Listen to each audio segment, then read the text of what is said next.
Hebrews chapter 13 po, verses 20 and 21. Basahin ko po sa King James Version.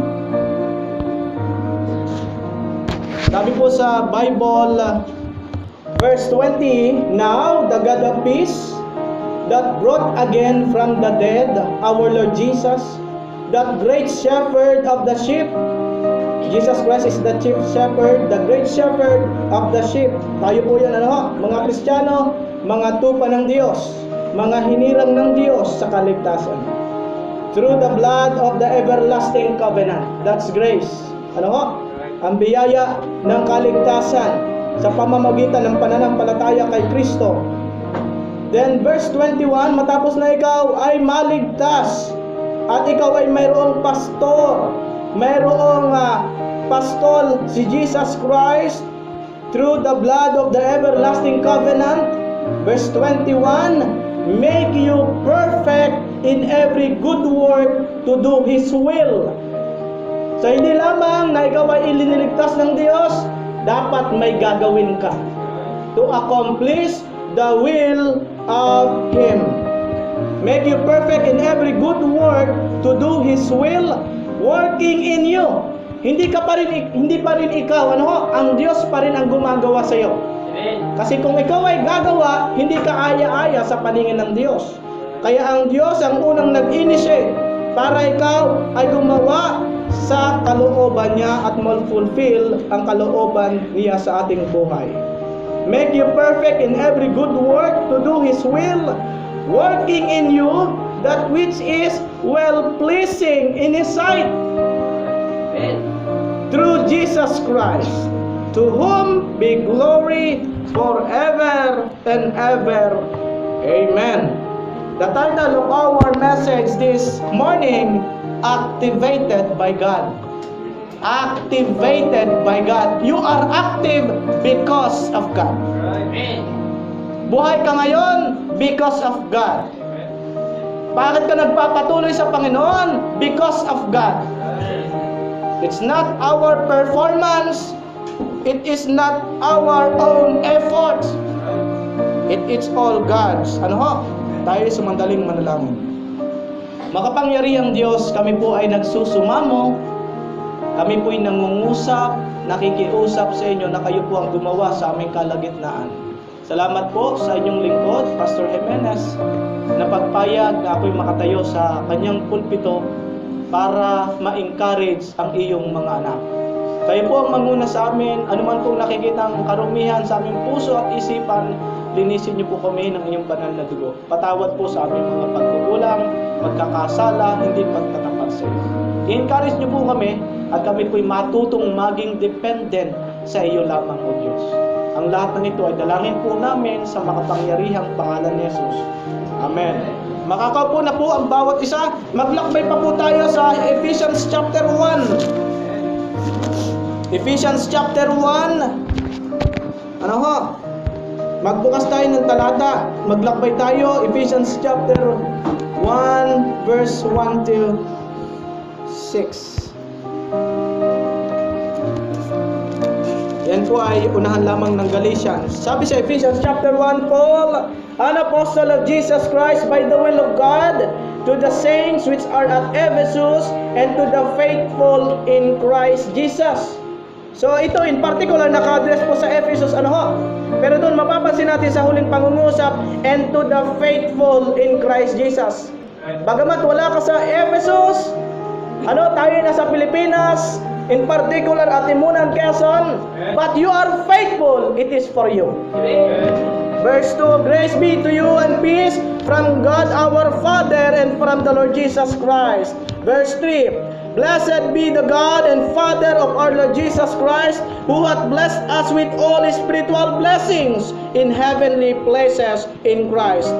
Alam mo, ang unang blessing na binigay sa iyo, heavenly blessing, salvation that comes from the Lord. Ngayon, kung bakit ka nagpapatuloy, iyan ay isa sa heavenly blessings, spiritual blessings ng Panginoon sa atin. Verse 4, according as He hath chosen us in Him before the foundation of the world, that we should be holy and without blame before Him in love. God chose you before the foundation of the world, without any efforts, without any merits na nagmumula sa iyo. That's kind of unconditional love. Verse 5, having predestinated us unto the adoption of children. You are not children of God by nature, but binigyan ka ng Diyos ng karapatan na maging anak ng Diyos. The adoption of children by Jesus Christ to Himself. Imagine mo, by Jesus Christ to Himself, according to the good pleasure of His will. Kaya mas maganda na niluluwalhati natin ang Diyos. Dapat maunawaan mo na kung bakit kayo niligtas ng Diyos, para lamang sa Kanyang kaluwalhatian. Wala na. Okay, wala ka ng ibang pinakamaganda, the best na gagawin, kundi yung i-accomplish ang kalooban ng Diyos sa buhay mo. Sabi dyan, verse 6, to the praise of the glory of His grace, wherein He hath made us accepted in the beloved. Imagine mo, you are not one of the family of God, pero pinayagan ka ng Diyos, napabilang ka sa pamilya ng Diyos. Amen. Pero may pag-asa ka ng langit, ang iba ay wala. Dapat iyon yung mag-motivate sa atin para akayin ng iba ang ating mahal sa buhay kay Kristo. Verse 7, in whom the Lord Jesus Christ we have redemption through His blood, the forgiveness of sins, according to the riches of His grace. Mga kapatid, napaka-pribilehiyo ang taong na kay Kristo. Ang daming pagbabago, ang daming nagbago at nagbabago sa kanyang buhay. At magbabago pa. Isa pa ang talata, Philippians chapter 2 verse 13.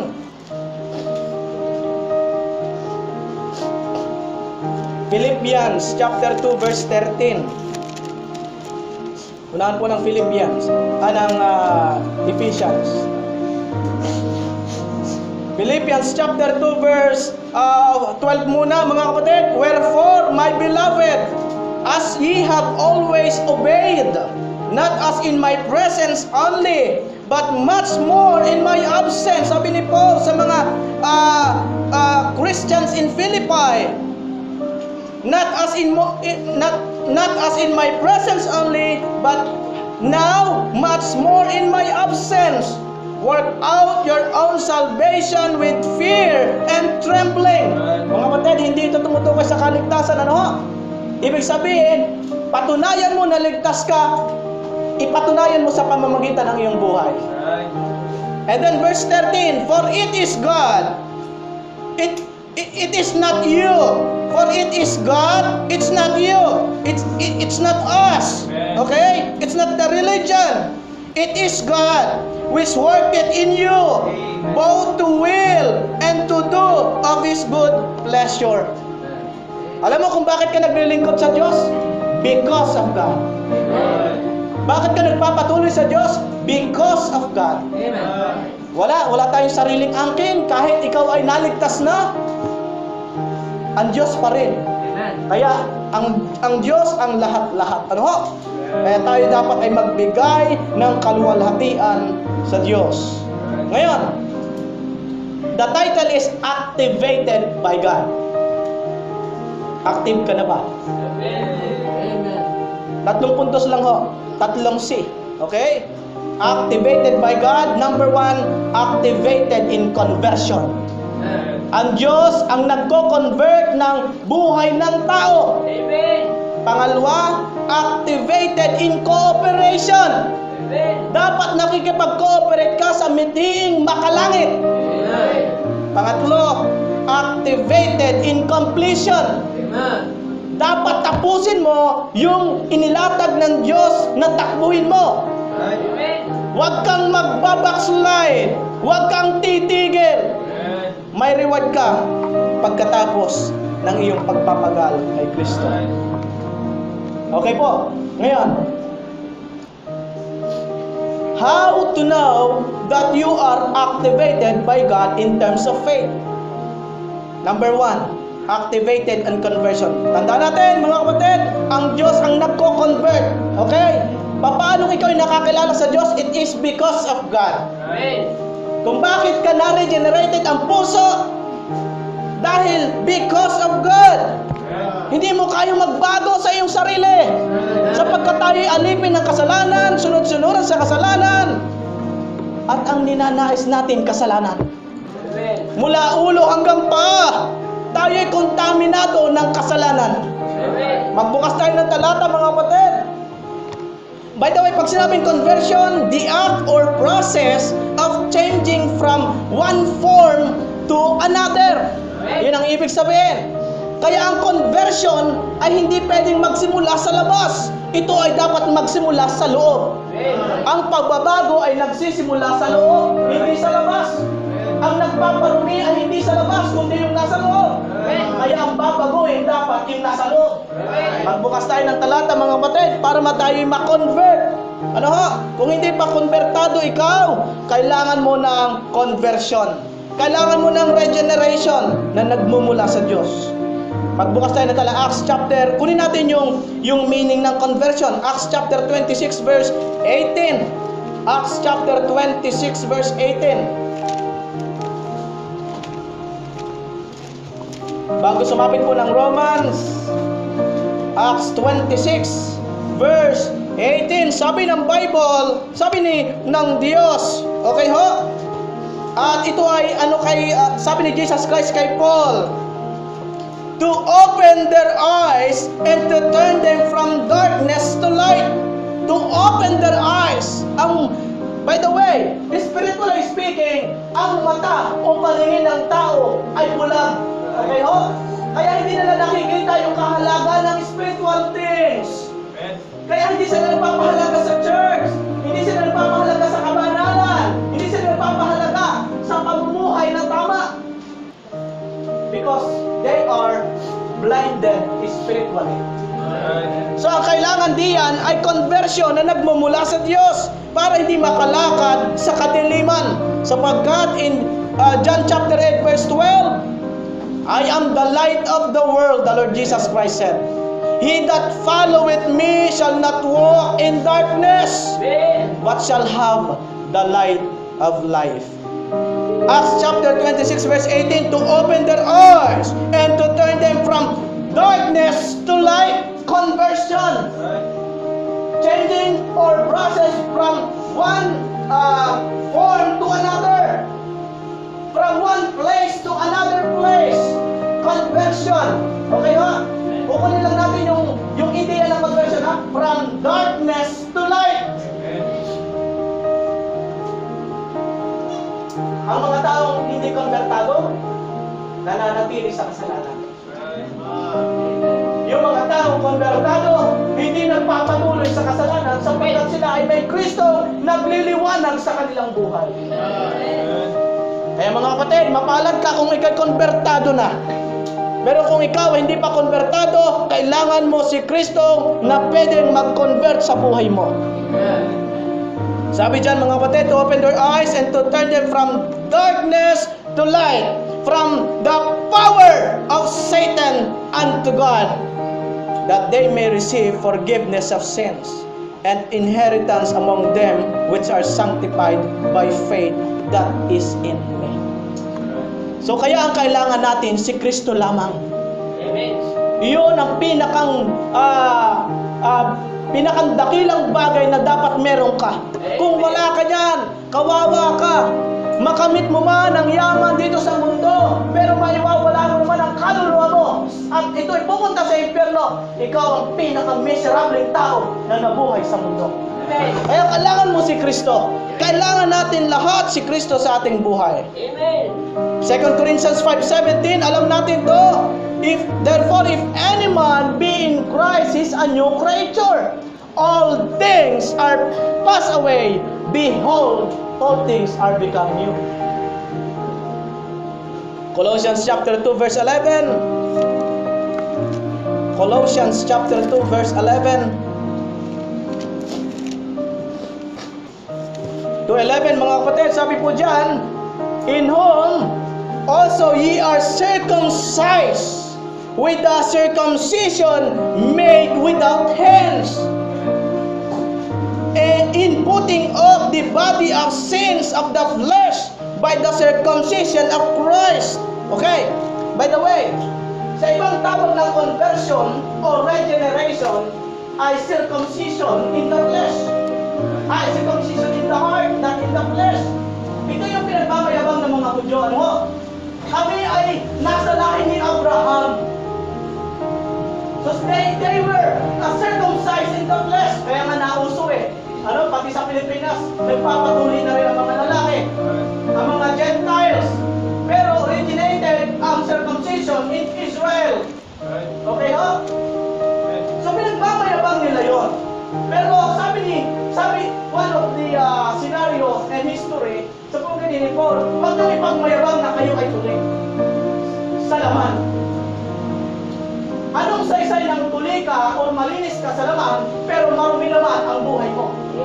I mean, hindi ka circumcised in the heart. Walang kwenta yan. Kaya pinaka-the best, ikaw ay circumcised in the heart. Ano ibig sabihin? Ezekiel chapter 36. Ezekiel chapter 36, mga kapatid. Dito natin kukunin. Sa ano po tayo, activated in conversion. Ano? Ezekiel chapter 36.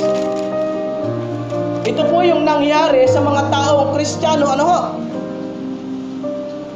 Ezekiel 36. Yan po ay sa lumang tipan. Tingnan nyo ho. Ezekiel 36, sabi sa verse 25, then will I, ito ay tumutukoy sa Diyos, then will I, God, then will I sprinkle clean water upon you, and ye shall be clean. Sabi dyan, from, sa verse 25, from all your filthiness, sa lahat ng inyong karumihan, and from all your idols. Mapapansin nyo, yung salitang idols is plural. Marami tayong Diyos ang sa ating buhay. Yung gadgets, maging maingat kayo dyan. Pag iyan ang namumuna sa iyo, ibig sabihin nyo, that's your idol.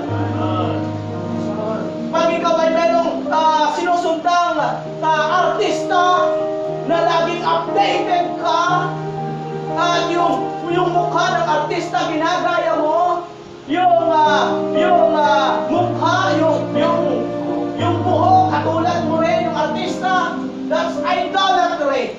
Yeah. Nanonood ka palagi ng Korean novela na hindi ka pwedeng makawala doon sa episode. Idolatry. Kasi yung nagiging, siya yung nagmamanipula ng buhay mo.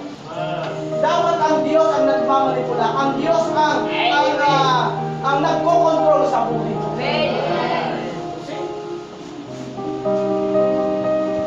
Gadgets, be careful with your gadgets. Television, kay Cardo, hindi ka na makawala na kay Cardo, ilang taon na. Ha? Kaya ako hindi nag-artista eh. Kaya ako hindi makawala na sa pag-artista. Mga kapatid, sabi ng Bible, mamalig daw tayo lang sa then will I sprinkle clean water upon you and ye shall be clean. Pangako ng Diyos, pag winisikad ka ng salita ng Diyos, ng banal na dugo ng Diyos, magiging malinis ka. Okay? Sabi dyan, and ye shall be clean and from all your filthiness, lahat ng karumihan mo, mula ulo hanggang paa, mababago ka. Magiging malinis ka. And from all your idols, hindi na si Vice Ganda ang aking idol. Ang Diyos na makapangyarihan sa lahat ng aking susundin magpakalanman. Amen. From your idols will I cleanse you. Matapos na ikaw ay linisin ng Diyos, verse 26, a new heart also will I give you, and a new spirit will I put within you. And I will take away the stony heart. That's your heart. Okay, ho?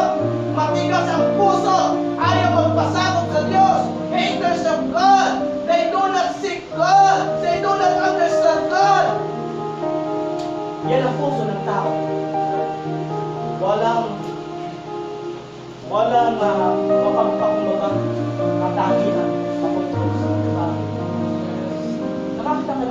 Nakakita na po kayo ng story. Stone, ang lambot. Nakakita na po kayo? Stone, malambot! Ay, kalambot ng malambot. Bato ito. Hindi po. Tingnan nyo. Tingnan natin yung mangyayari. A new one also will I give you, and a new spirit. Bakit new heart? Kasi yung old heart mo ay matigas. Walang pagtibok sa Diyos. Walang pagdadais sa Diyos. Ayaw ng mga bagay na spiritual. Gusto mo'y carnality. Gusto mo'y makasanglibutan. Pleasure of this world. Kaya mga kapatid, kailangan natin ang conversion. Ang Diyos lamang ang nagko-convert sa puso at buhay. Yung story heart, magkakaroon na, meron po niyang tawag ay spiritual operation. Nagpa-opera ka na ba sa Diyos? Amen. Ang galing, Lord! Patawarin niyo po ako sa aking mga kasalanan. Ang galing mo na po ang puso ng bago. At magbigyan mo ng bagong puso. Alam niyo kung bakit bagong puso mo kapatid? Para may bagong pag-iisip. May bagong lakad. May bagong pamumuhay. May bagong lifestyle. Passion. Desires. Will. And mind of Christ. Ano sabi ni Apostol Paul, pinagkaiba po niya, dinifferentiate po niya doon sa Acts chapter 2 verse 14, 15, 16, and then doon sa chapter 3. May mapapansin po tayo, natural man, spiritual man, and carnal man. Dinistinguish po yun ni Paul sa mga taga-Korinto. Sabi niya, the natural man receiveth not the things of God, the spiritual things. For they are foolishness unto them, kahangalan, kabangbangan. Kaya yung mga taong natural, meaning likas na makasalanan, walang kapagkatakot sa Diyos, naturally, ang kanilang buhay ay masama. Sila ay namumuhay sa kasalanan. Kaya alam niyo po, doon sa verse 15, but he that is spiritual, the converted person, the one who has a regenerated heart, but he that is spiritual, judgeth all things, yet he himself is judged of all. Who can know the mind of the Lord, that he may instruct him? Sabi ni Paul, but we have the mind of Christ. Yun yung mga taong konvertado, may pag-iisip ni Kristo. Kung si Kristo ay mahilig pumunta sa templo, yan ang Kristiyano, asahan mo, pupunta yan ang templo. Amen. Because we have the mind of Christ. Kung si Kristo ay nangangaral ng salita ng Diyos, makikita mo yung Kristiyano yan ay mangangaral din sa salita. We have the mind of Christ. Kung si Kristo ay mahilig sa kabanalan, yung Kristiyano yan, mahilig sa kabanalan. See? Konvertado. Because the converted person were activated by God. Kapatid, isa pang talata. By the way, sa Zechariah, tingnan niyo. Zechariah.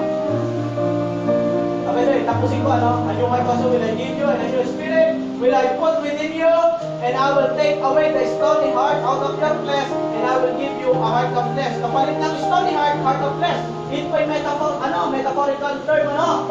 Bakit? Kasi yung puso ng tao na buhay, nasa laman natin po. Yung stony, hindi. Yun ang ibig sabihin, in-illustrate ng Panginoon. So ngayon, dati hindi ka natin po magpuso sa Panginoon. Ngayon, naglolonging ka na sa Diyos. Lord, I need you. I can't live without you, Lord. Amen. You see? Because you have a new heart. Verse 13, I will put my spirit within you and cause you. By the way, what is the purpose of new heart and new spirit?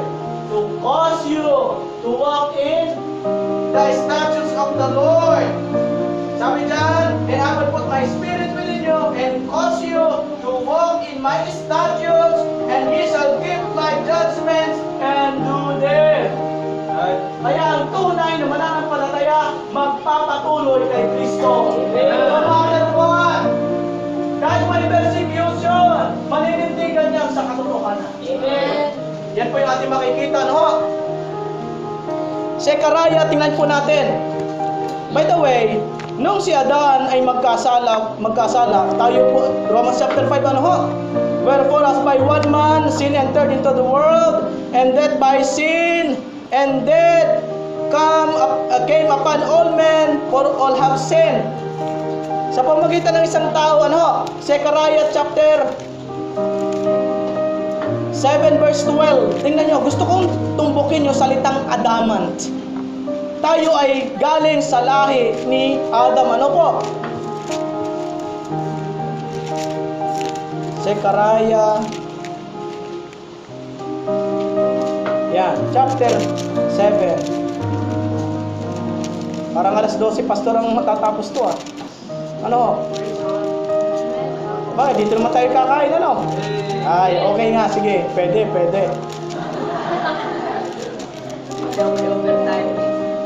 Pero ano po, sa Kristiyano, hindi problema ang oras. Pagsalita ng Diyos ang pag-uusapan.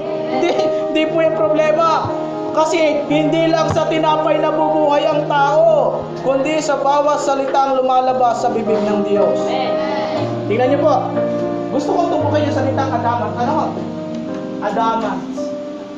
Kasi tayo galing kay Adam, ano? Kaya tayo tinawag na anong tawag? Adamant, Adam's race, ano? Lahi.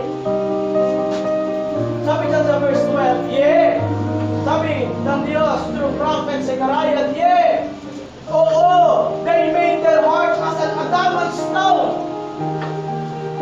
Ngayon lang po ba na-encounter yung salitang adamant? Adamant, pag sinabing adamant, ito ay puri ng diamond. Nakakita na kayo ng diamond na malambuot ng diamond. Hindi po, ang tigas nun. Ganon, inihalimbawa o inustrate ng Biblia, ng salita ng Diyos, ang puso ng tao. Ano ho? Adamant stone.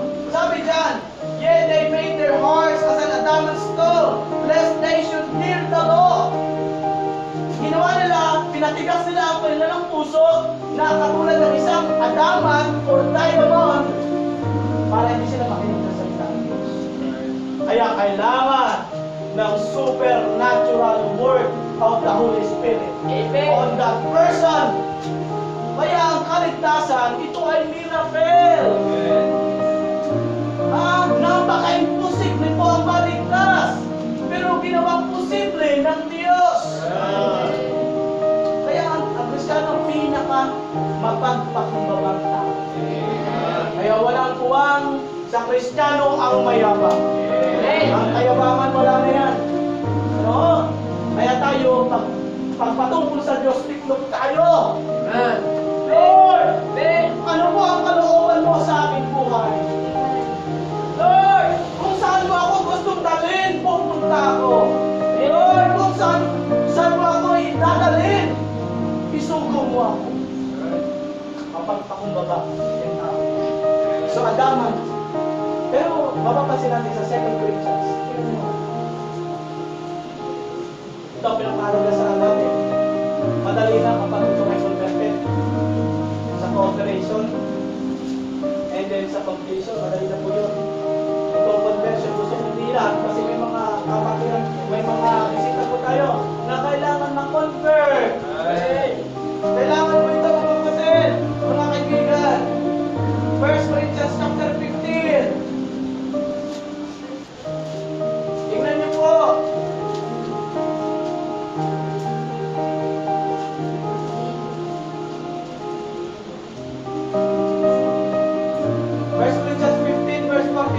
And so it is written, the first man, Adam, was made a living soul. Verse 8, the last Adam was made a quickening spirit. The Lord Jesus Christ. Kaya pag may Jesus Christ, yung adamant stone, ay papalitan niya ng mapagpakumbabang puso na converted heart, regenerated. Dati ayaw mo maglingkod sa Diyos, ayaw mo ng salita ng Diyos. Gustong-gusto mo na. Yung delight mo sa salita ng Diyos. Talagang naglo-longing ka. Hindi ka pwedeng mabuhay na walang salita ng Diyos. Lord, kailangan kita. Hindi ko kaya walang maggagay sa akin. Then verse 54. Verse 51 na. Behold, I show you a mystery. We shall not all sleep, but we shall all be changed. Ito po ay pagdating ng panahon inatuwing limang panay. By the way, ituloy natin sa verse 45. The first man, Adam, was made a living soul. The last Adam was made a quickening spirit. Howbeit, that was not first which is spiritual, but that which is natural, and afterward that which is spiritual. The first man is of the earth, Adam, earthly. The second man is the Lord from heaven, the Lord Jesus. Kaya napakahalaga na manampalataya ka kay Kristo. Kapagkat si Kristo lamang ang tanging daan. Wala na tayong makasalanan dito sa mundo mo. The best na meron ka ay may Diyos sa mundo. Kaya, regeneration, then conversion, then proceeds repentance and faith. Ano pa yung repentance and faith? By the way, yung regeneration, same lang po ng new birth. Pero, new birth, born again. You are born again in the family of God. Pinanganak ka dito sa laman, na hindi pwedeng magdala sa iyo palangit, kailangan yung panganak sa Espiritu. Ito ay conversion. Paano sa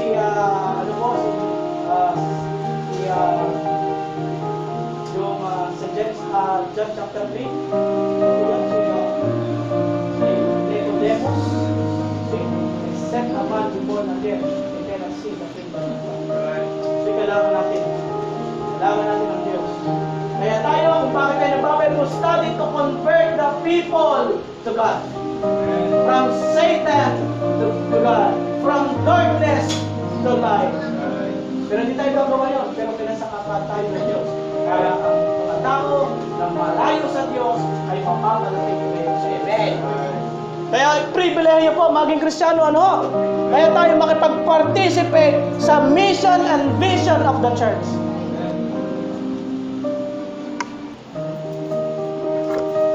Okay ho. Number 2. Sakto pala. 11:15 Number 2 po. Activated in cooperation. Psalm 133 verse 1. Alam niyo po yun? Mga awit, kapitulo 133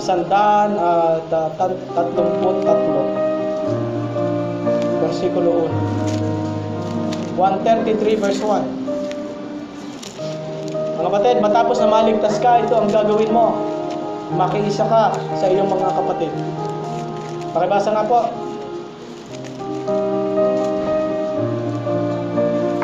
Nakita nyo? Kung hindi nyo nakita sa amin ng Bible, behold, how good and how pleasant it is for brethren to dwell together in unity. Matapos na ikaw ay maligtas, mga kapatid, you have experienced the conversion in your life. You are regenerated by the power of the Holy Spirit. Mas maigi, tayo ay makapag-cooperate. Anong idea ng cooperation? Pag sinabing cooperation ay working together as one. Kung ano ang mithiin ng Diyos, iyon yung mithiin mo. Kung ano ang mithiin ng church, iyon yung mithiin mo. Nakikiisa ka.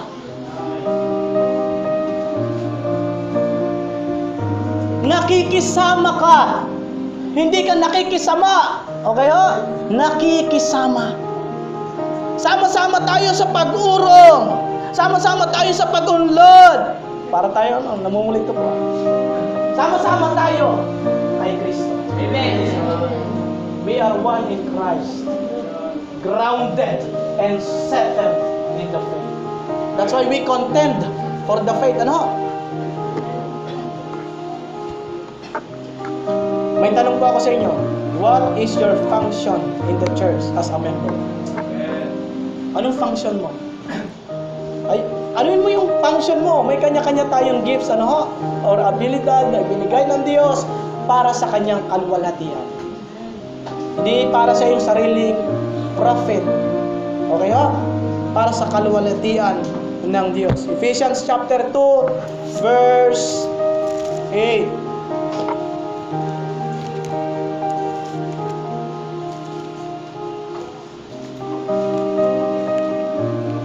Ephesians muna tayo, chapter 2, verse 8. For by grace are ye saved. Are you saved? Amen. If you are saved, ba makipag-cooperate tayo sa ministry, ano? Through faith, and that not of yourselves. That's why you are converted because of God. You are activated by God. Activated in conversion, and that not of yourselves. It is the gift of God. You are saved because of the free gift of God. Not of works, lest any man should boast. Hindi sa mga gawa, baka sino man ay magmayabang. Verse 10, for we are His workmanship, created in Christ Jesus unto good works, which God hath before ordained that we should walk in them. Mga kapatid, tayo ay lumakad na nagkakaisa sa ikalulwalhati ng Diyos. Tayo ay magpatuloy, magkaisa, na sama-sama kung ano ang layunin ng Diyos. Matthew chapter 28, ano? Alam natin yon. Go ye therefore and teach all nations, baptizing them in the name of the Father and of the Son and of the Holy Ghost. Lahat, pangarap, sama-sama tayo. Kung maaari lang, gusto ko, kung magsisipm si Brother Chavez, magsisipm ako. Kung si Tata Isko, magsisipm din ako. Gusto ko present. Kung hindi man ako present, magpapadala ako ng merienda, panggas, o operation. Magtatayo ng building. Gusto ko may ambag ako for the glory of God. O operation. Nakakita na kayo na pag-ibig ng function, isa sa ating membro ng katawan. May problema, no? Ika nga daw ay sakit ng kalingkingan, sakit ng buong katawan. Okay? Bawat individual na miyembro na tinubos ng Diyos sa pamamagitan ng kanyang bugtong na anak, mahalaga ka bawat isa sa iyo. Kaya mag-function ka. Kung hindi ka makasama kung Lord, pagpalain mo ang CPM nila, hindi mo makakasama. Kung may pagkakataon, sasama po ulit ako. Kasi, napakalaga yun.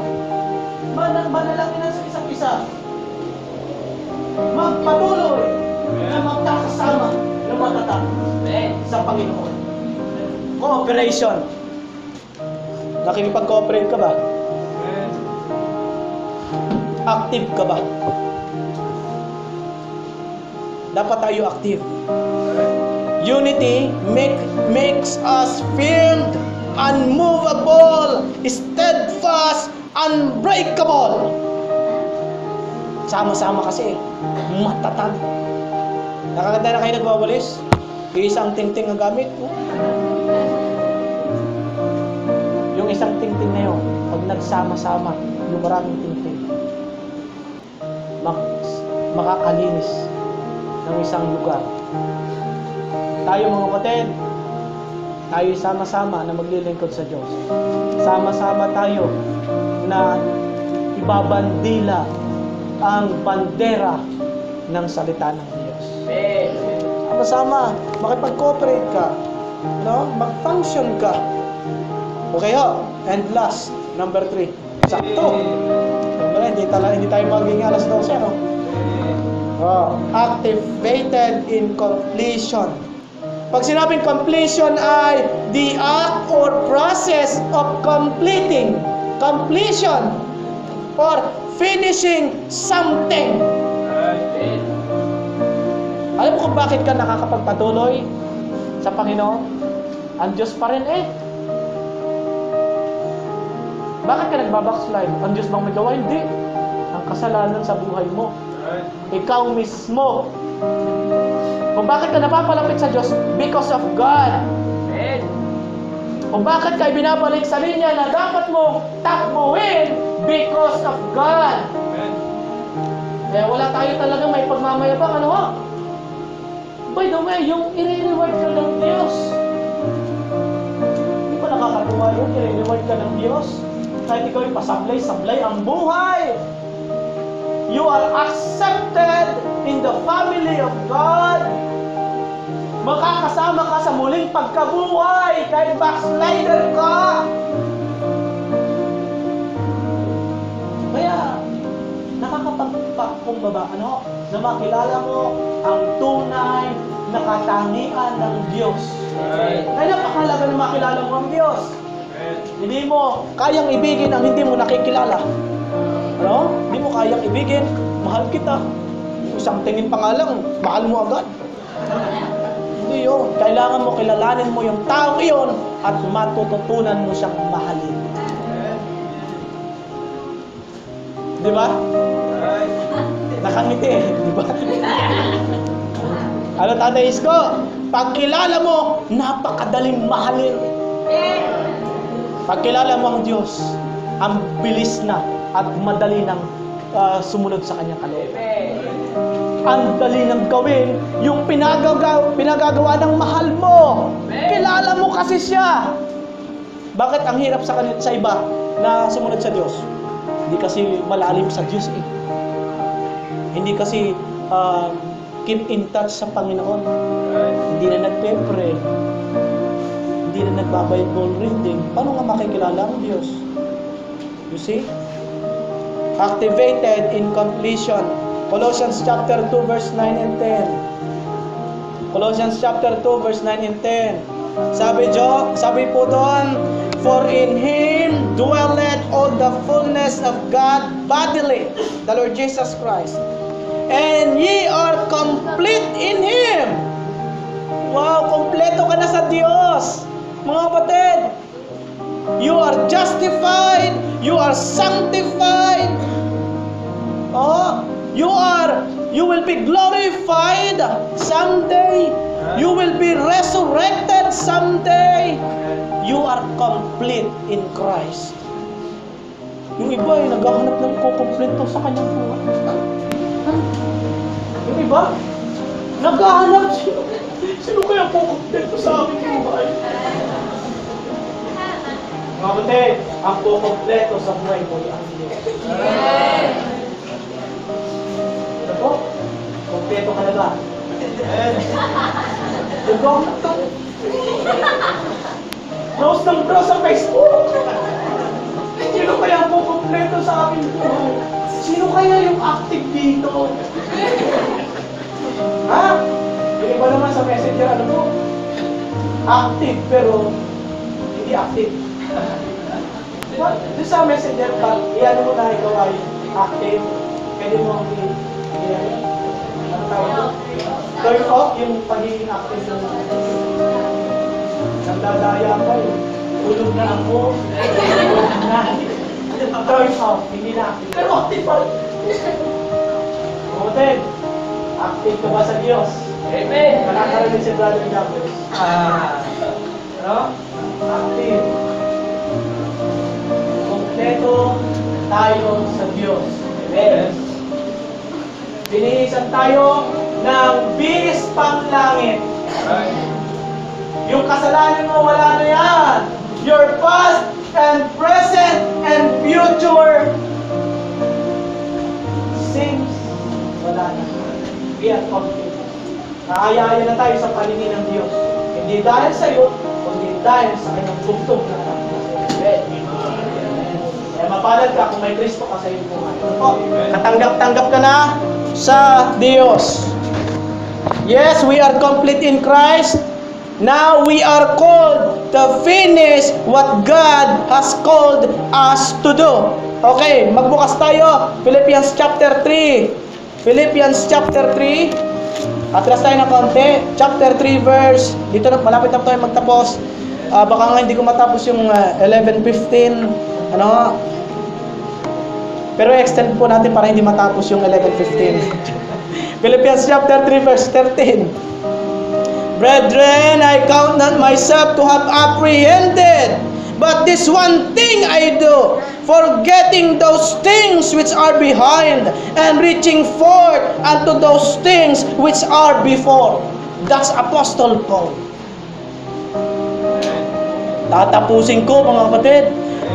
Alam mo, ang kanyang pananaw, ang kanyang prinsipyo, yes, I'm complete in Christ.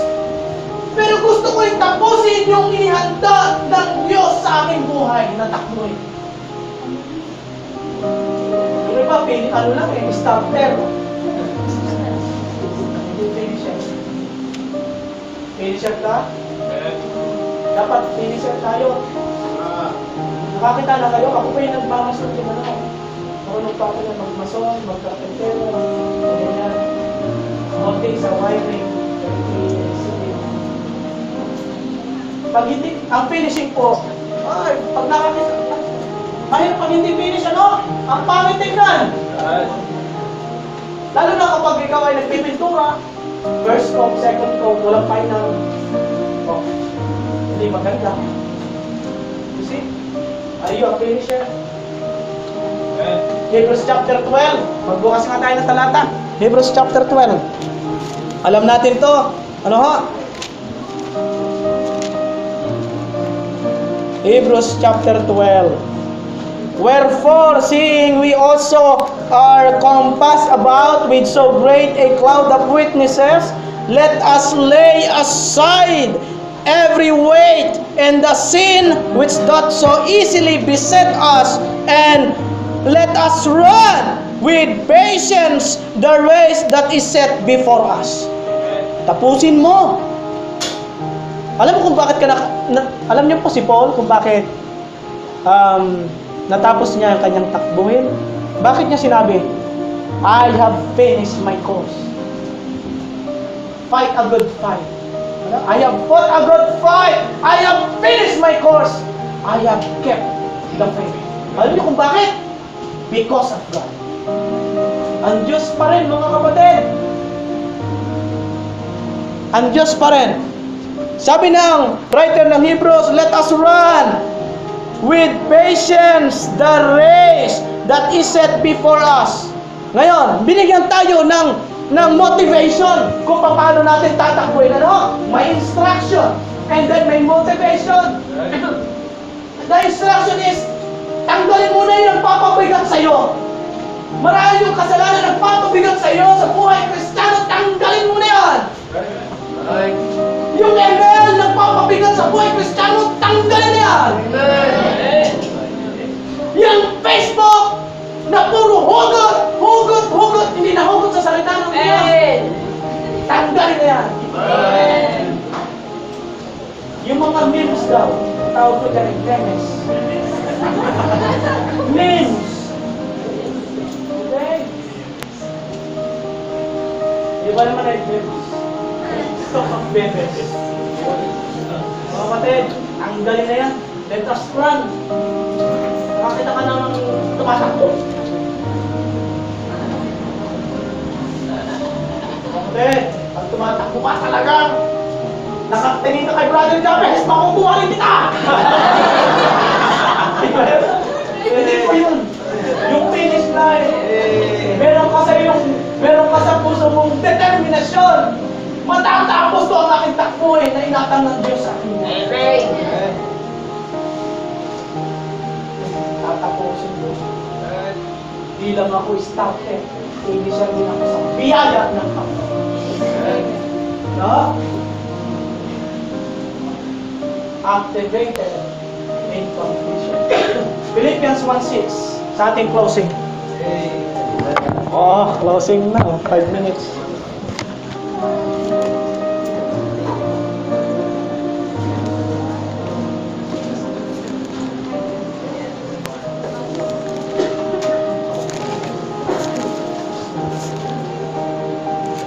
Nakita niyo po? Amen. Sabi dyan sa Philippians 1:6, being confident of this very thing. What? Confident si Paul. Being confident of this very thing, that He, God, okay, that God which hath begun a good work in you will perform it until the day of Jesus Christ. Ang Diyos ang unang gumawa ng kabutihan sa buhay mo. Kasi masama tayo, no? That's unconditional love of God. Sabi that being confident of this very thing, that God which hath begun a good work in you will perform it, will finish it until the day of Jesus. Then, inagos na. No? Inagos na ng Panginoon ang biyayang kaligtasan para sa iyo. Kasi ang batas, idadawn ka. Sisipain ka ng batas. Hindi mo kayang sumunod sa Diyos.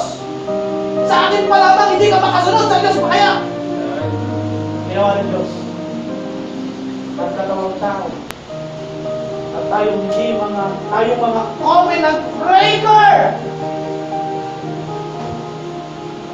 God sent His Son, the covenant keeper. That's why we have everlasting covenant sa Diyos. Therefore, being justified by faith, we have peace with God through our Lord Jesus. Kaaway ka ng Diyos, ngayon hindi na.